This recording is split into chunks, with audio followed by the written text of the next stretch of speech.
Selamat petang, salam sejahtera. Isu yang hangat petang ini adalah berkaitan dengan pempengaruh Perikatan Nasional yang amat terkenal.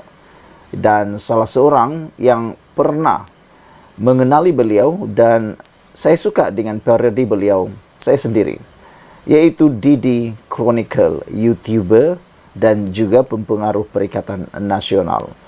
Baru-baru ini hangat di dalam media sosial apabila ada dakwaan mengatakan bahawa kononnya Didi Chronicle adalah seorang warga asing. Namun demikian perkara itu adalah palsu dan dinafikan terus oleh Didi Chronicle. Namun parodi-parodi yang dibuat oleh Didi Chronicle banyak sekali menyinggung dan juga memperlekeh dan bahkan ada juga yang mengoyakkan musuh-musuh politik Perikatan Nasional, yaitu Pakatan Harapan BN. Namun, ada satu surat yang amat menarik untuk kita dengar baik-baik, bagus-bagus. Buka minda, buka hati, sebarkan berita ini. Hadapilah nikmat video parodi. Ini surat terbuka kepada pempengaruh Perikatan Nasional, dipetik daripada Harapan Daily oleh Ahmad M. Effendi. Tuan Didi Chronicle ini sedang mempertahankan haknya sebagai rakyat Malaysia. Dia mengakui ibu bapanya merupakan pemegang kad pengenalan merah. Rumusan merupakan penduduk tempatan atau penduduk tetap Malaysia. Saya juga ada rakan yang pegang kad pengenalan merah. Siapa kahwin 3 lagi di Malaysia. Tuan Didi harus memahami satu perkara apabila memilih untuk menjadi pempengaruh Perikatan Nasional PN. Dalam gabungan parti itu ada ekstremis Cina dari Gerakan, ekstremis agama dari PAS, dan ekstremis bangsa dari Bersatu. Apabila Tuan Didi membuat video lagu parodi memperleceh gabungan perpaduan Pakatan Harapan PH dan Barisan Nasional BN, banyak golongan yang menyokong atau menjadi penyokong PH ini merupakan orang yang melawan ekstremis perkauman, melawan rasuah dan melawan ulama jahat. Buatlah kajian terhadap penyokong PH. Tuan Didi akan mendapati nombor 1, 20% adalah golongan B40. Nombor 2, 80% golongan M40. Nombor 3, 80% golongan T20. Sebab itu, Tuan Didi boleh lihat, dalam PRN lepas, kawasan DUN yang dimenangi PN adalah terdiri daripada kawasan yang banyak penduduk B40. Maafkan saya, yaitu B40. Dan golongan miskin ini memang Nabi Muhammad amat takut kerana mereka amat mudah dipengaruhi. Abu Naim melaporkan bahawa Nabi Muhammad berkata, kemiskinan itu dekat dengan kekufuran. Banyak ulama membahaskan yang hadis ini lemah riwayatnya. Namun, kalau dilihat dalam kehidupan semasa, banyak punca jenayah dan lemah daya fikir berlaku kerana miskin. Faktor itu jualah dalam kajian psikologi pemikiran wujud, rich thinking and poor thinking, pemikiran kaya dan pemikiran miskin. Ketakutan kepada DAP adalah salah satu pemikiran miskin walaupun sungguh selesa sekali bekerja dalam negeri di bawah pentadbiran DAP. Jadi, Tuan Didi golongan M40 dan T20 ini memang sedang marah kepada Tuan. Bagi mereka, Tuan sedang memperbodoh golongan B40 dengan video-video parodi Tuan. Sayang mereka kepada Melayu ini tidak sama maksudnya dengan sayang Perikatan Nasional kepada Melayu. Takut Melayu ditindas DAP. Sayang golongan M40 dan T20 kepada Melayu ini adalah mereka ingin lihat Melayu sekali lagi menjadi bangsa bermaruah dengan menolak rasuah, salah guna kuasa dan menjadi bangsa yang boleh membela bangsa lain dalam Malaysia. Tuan Didi dalam video parodinya ini dilihat Menghina Melayu dengan membuat naratif Melayu sokong rasuah adalah normal dan best. Jadi, apabila netizen digital selepas PRN mula mengorek maklumat Tuan Didi, ketahuilah mereka sedang marah. Marah mereka ini sampai wujud slogan boycott walaun first. Tak ada seorang pun pemimpin tertinggi PH yang memulakan kempen ini. Inilah kempen yang dimulakan oleh golongan ini yang benar-benar marah dengan budaya pembodohan yang dibawa oleh influencer seperti Tuan Didi dan disambung pula oleh penyokong PN. Tuan Didi ke Balai Polis bersama Puan Aisyah tidak akan memberikan apa-apa kesan ketakutan. Tengoklah di ruangan komen Malaysia Kini Bahasa Melayu terhadap berita Tuan Didi ke Balai Polis. Ada yang takut-takut nak tulis sebab Tuan Didi report polis? Tiada, malah semakin galak pula. Maka, Tuan Didi hadapilah nikmat kesan sampingan. Ini hasil dari video parodi Tuan. Jika berharap pada hujan, ianya datang sekali dengan lumpur. Saudara-saudara sekalian, ini satu perkara yang amat-amat mengejutkan kita. Ada lagi isu sebelum itu ialah selepas pempengaruh kutuk kau-kau Pakatan Harapan, pemilik kedai tampil mengaku not partisan. Sebuah pemilik kedai kopi tampil mengaku sebagai non-partisan selepas penyokong Kerajaan Perpaduan melancarkan boikot di media sosial. Tindakan boikot itu dibuat selepas pempengaruh Didi Chronicle mengaku sebagai pemilik baharu Muka Rami Cafe di Seksyen 13 Shah Alam dan USJ 21 di Selangor. Menurut kenyataan Muka Rami Cafe hari ini, kekeliruan muncul akibat kerjasama yang dijalankan dengan beberapa pempengaruh sosial tempatan pada Julai lalu untuk mempromosi pembukaan baharu cawangan kedai itu.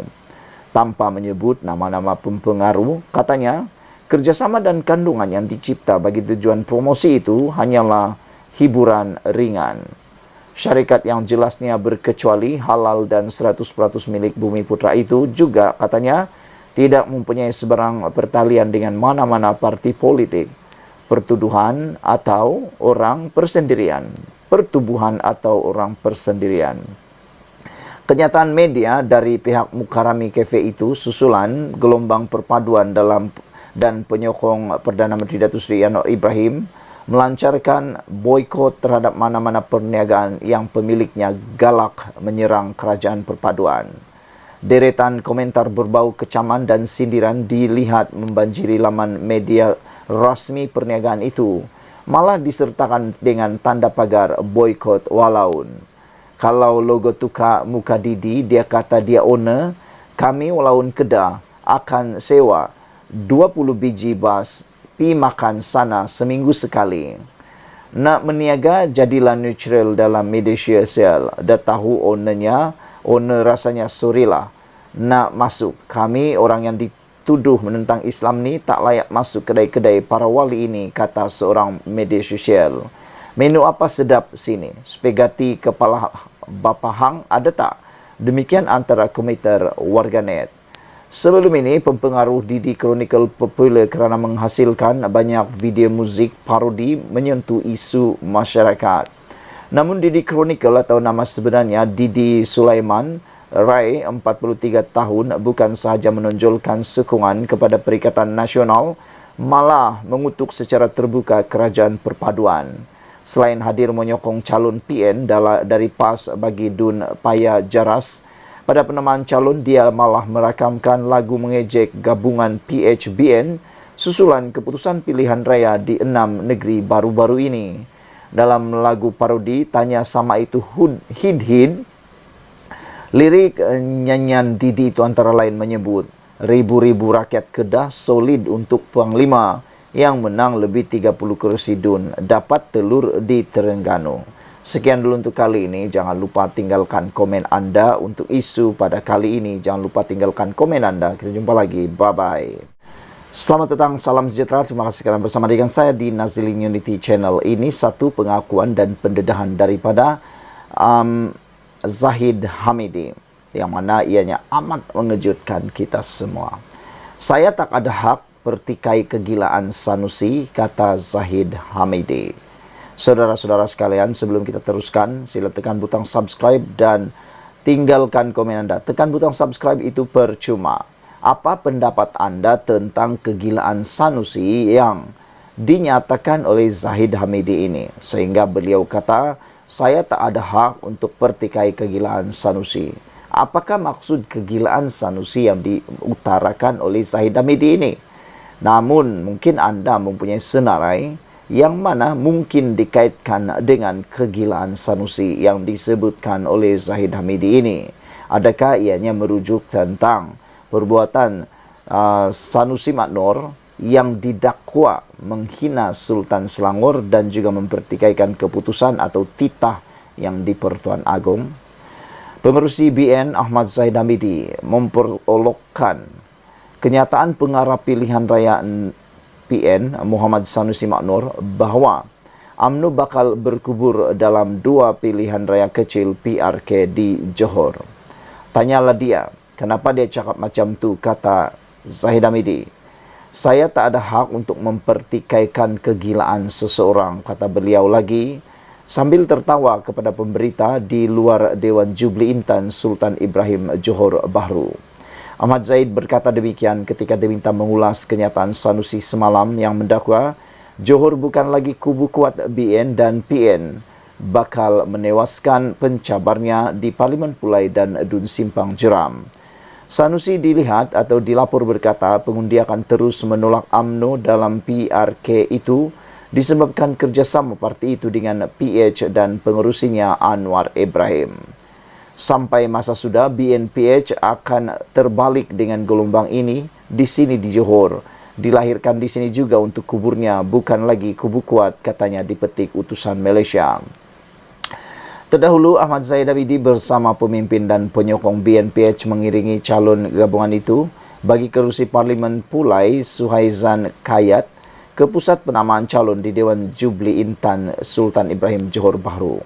Ahmad Zahid berkata sokongan yang ditunjukkan ketika penamaan calon hari ini menunjukkan keserasian antara parti dalam kerajaan hari ini yang bukan sahaja membabitkan komponen BN malah antara PH dan GRS.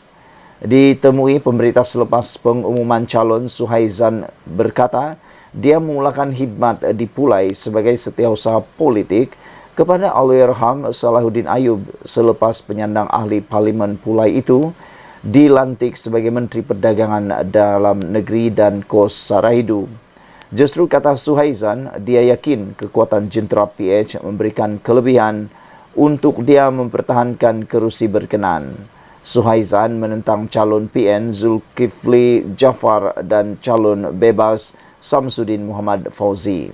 Saudara-saudara sekalian, beberapa hari yang lepas, Nur Jazlan telah mengatakan bahawa apa yang dibawa oleh Sanusi tidak akan terpakai di Johor. Adakah itu akan berlaku? Apa pendapat anda semua? Dan menurut kenyataan yang kita baca di laman-laman web, mereka menjangkakan bahawa PHBN akan menang di Parlimen Pulai. Sekian dulu untuk kali ini. Jangan lupa tinggalkan komen anda, tekan butang subscribe. Kita jumpa lagi. Bye-bye. Selamat pagi, salam sejahtera. Terima kasih kerana bersama dengan saya di Nazlin Unity Channel terkini. Ini berita terkini untuk keadaan dan situasi menantu Muhyiddin yang dalam keadaan kritikal pada waktu ini. Terkini, menantu Muhyiddin sah dikenakan notis merah oleh Interpol. Saudara-saudara sekalian, menantu Muhyiddin Yassin dan seorang peguam telah diletakkan dalam senarai notis merah Polis Antarabangsa Interpol kerana dikehendaki SPRM. Menurut utusan Malaysia, perkara itu disahkan oleh Ketua Polis Negara Razaruddin Hussein. Semalam di dalam artikel yang ditulis oleh sabudinhusin.com, kita telah membaca bahawa satu persoalan besar ditimbulkan untuk Muhyiddin Yassin. Persoalan itu ialah tidak malukah Muhyiddin bahawa menantu beliau kini menjadi buruan kepada polis antarabangsa termasuklah Malaysia. Selain daripada itu, yang dipersoalkan juga ialah bagaimana Muhyiddin Yassin boleh menjadi Perdana Menteri sekali lagi, bagaimana Muhyiddin Yassin mahu diangkat menjadi Perdana Menteri sekali lagi, walhal menantu beliau turut kini menjadi buruan. Selain itu, ada juga netizen yang mengatakan bahawa bagaimana Muhyiddin Yassin dapat memartabatkan, menguatkuasakan undang-undang kalau dia jadi Perdana Menteri sekiranya menantu beliau sendiri dicari dan diburu oleh pihak berkuasa, kata mereka lagi. Dan paling dicadangkan oleh netizen ialah supaya Muhyiddin dapat menghubungi menantu beliau ini untuk mengarahkan beliau pulang atau sekurang-kurangnya mendedahkan lokasi menantu beliau ini. Ada persoalan besar daripada netizen. Kenapa menantu Muhyiddin ini sanggup melarikan diri padahal dia tahu mentuanya itu ialah pemimpin besar dalam sebuah parti dan pemimpin besar Malaysia. Bukankah itu perkara yang memalukan mentua beliau, kata mereka. Dan kalau itu ada terjadi, dia sanggup melarikan diri dan sanggup pula untuk tidak memikirkan perkara yang akan menimpa terhadap Muhyiddin dan keluarganya. Mereka bertanya, apa sebenarnya yang mungkin cuba disembunyikan? Adakah isu yang mereka sembunyikan, kata netizen? Mereka mula menggunakan pepatah, yaitu berani kerana benar, takut kerana salah, kata mereka. Jadi, adakah beliau melarikan diri ini kerana takut sesuatu, kata mereka, walaupun menantu Muhyiddin telah pun mengeluarkan kenyataan bahawa beliau bukan melarikan diri tetapi menunggu untuk masa pulang ke Malaysia. Peguam yang turut disenaraikan dalam Interpol ini, senarai merah Interpol juga, mengatakan bahawa beliau sebenarnya teraniaya.